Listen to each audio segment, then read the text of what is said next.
Some days are better than others because some days are spent in a brand new Shelby GT500 on Angeles Crest. This is, of course, the very top of the Mustang performance lineup. The numbers are large and impressive. 760 horsepower, 620 pound-feet of torque, and a pretty impressive price, honestly, of just under $100,000 in America. Of course, to really explore the limits of this car, you would need a racetrack and a very big one. So today, just kind of a brief primer of what it's like to drive the most powerful Mustang ever made.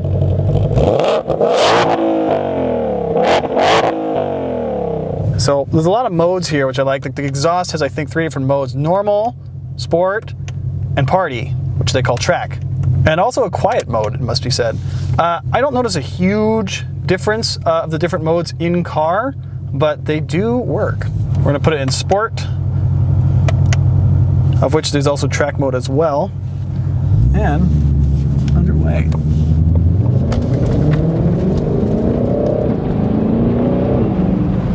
Interestingly, you don't really hear the supercharger from inside the car, unlike the Hellcat, which is just all supercharger. So that's kind of interesting. But you can tell that this is essentially the Hellcat that went to college, and a nice college. Whereas, you know, 760 horsepower is a ton of power.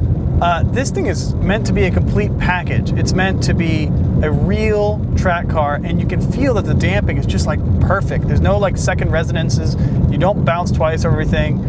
It's really impressive, the amount of ride. This thing just sets into a turn and goes. It's really confidence inspiring. And that's really what you want when you have 760 horsepower. Yeah, this thing goes from fast to jail in like 6 seconds. And it will be a big ticket. I mean, it's amazing how well this car is designed for its environment, which is a big track. I don't know if it would catch a ZR1, but man, I would love to try. And it's still a Mustang. Though your back seats have been deleted for some weird foam thing, it still has a real trunk.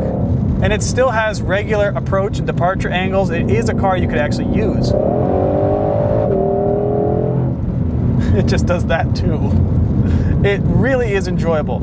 Also interesting is that carbon fiber wheels in this car is the same as you get in the GT350. They were cool on there, they're still cool here. It reduces unsprung weight, which is something you would really feel at the track. Now, the Mach-E might come close to this thing's 0 to 60 time. This thing's 0 to 60 is in the mid-3s, I believe. Now, what it can't come close to is the sound this thing makes and the sheer joy of driving it, despite what the marketing hubbub might tell you.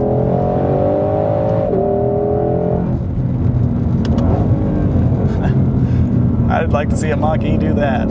So, in a nutshell, it's a Mustang that nobody has told it's a Mustang, because it is apparently a 760 horsepower, 100% competent sports car. And honestly, a red line of 7,500 RPM in 2019 is pretty damn impressive. So for those of you watching, that drive was probably all too brief. Believe me, it felt even shorter from my perspective. For Driving.ca, I'm Clayton Seams.